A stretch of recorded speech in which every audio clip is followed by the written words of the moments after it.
Hello everyone, Microsoft is back with another release of PowerToys, featuring a number of improvements from a completely redesigned shortcut guide to an updated command palette to power display enhancements. In addition, the team notes a switch to .NET 10, a smaller installation footprint, and improved automatic updates. Now, once you install the latest version of PowerToys on your computer, under the System Tools, then you can go to Shortcut Guide. And from here, you can enable the feature, and then we can access the new design, and we can use as default shortcut, which is Windows Shift /.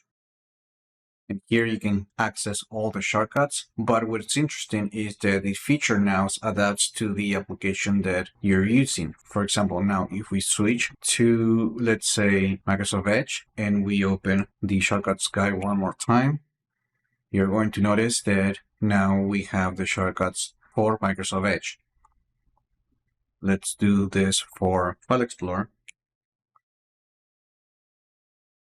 Now, not every application will be available through the Shortcuts Guide. However, the company is providing the steps that developers can use to integrate their apps shortcuts into PowerToys. Let's switch to Command Palette because Microsoft is adding an easier way to install extensions on this particular utility. So if you have been using Command Palette from some times, you know that it's a great tool to launch applications and access different utilities without having to actually open another application. However, one of the powerful features about Command Palette is that you can extend the functionalities by adding extensions. However, knowing how to find them and install them hasn't been straightforward. So now if we go to Settings, we're going to find that Microsoft added a new gallery section that allows us to discover and install extensions. However, it is not the type of gallery that you might think, because if we go to an extension, yes, you get install button, but it's not actually an install button. It's actually a drop down that points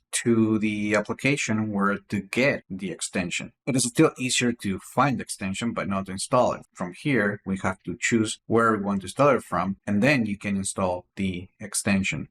According to Microsoft, you can browse, discover, install, update, and remove extensions without having to leave Command Palette. That is not completely true. So once you install the extension, first, you have to actually leave Command Palette in order to install the extension. Then once it is installed, you will see it on the list of install extensions, but there is no an uninstall button. And even if you go to the gallery section, you won't find a button to uninstall it from the system. Now, if we go to the actual command palette and we look for weather, we can access the settings, but again, you won't find an option to uninstall it from PowerToys. So the way you actually uninstall the app is by going to the Settings app and then on Apps, Install Apps, and from here we can look for the weather extension right here, and here's where we can uninstall it. Now, the extension gallery is still a welcome addition because it makes it easier to discover, but now to manage the extensions, that's where it falls short. Let me know what you think. Now, as part of the command palette experience, we also know that we have a dock feature that actually works as a secondary taskbar that you can position basically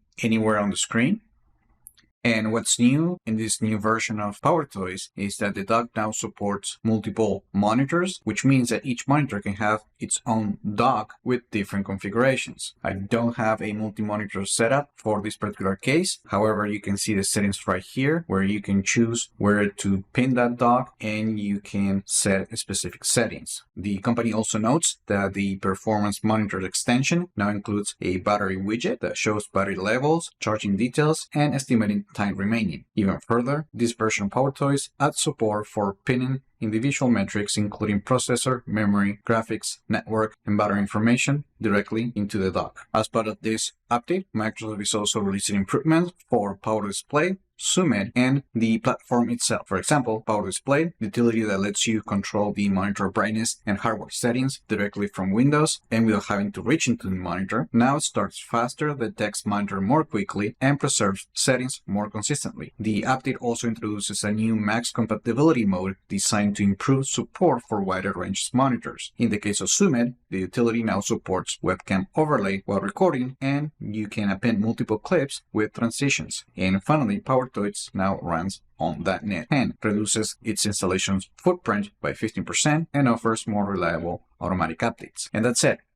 Those are the biggest changes that we're going to see in this release of PowerToys. As always, let me know what you think about these changes in the comments, and like the video, share it, subscribe to the channel if you haven't done that yet, and I just hope this video was informative for you, and I would like to thank you for viewing.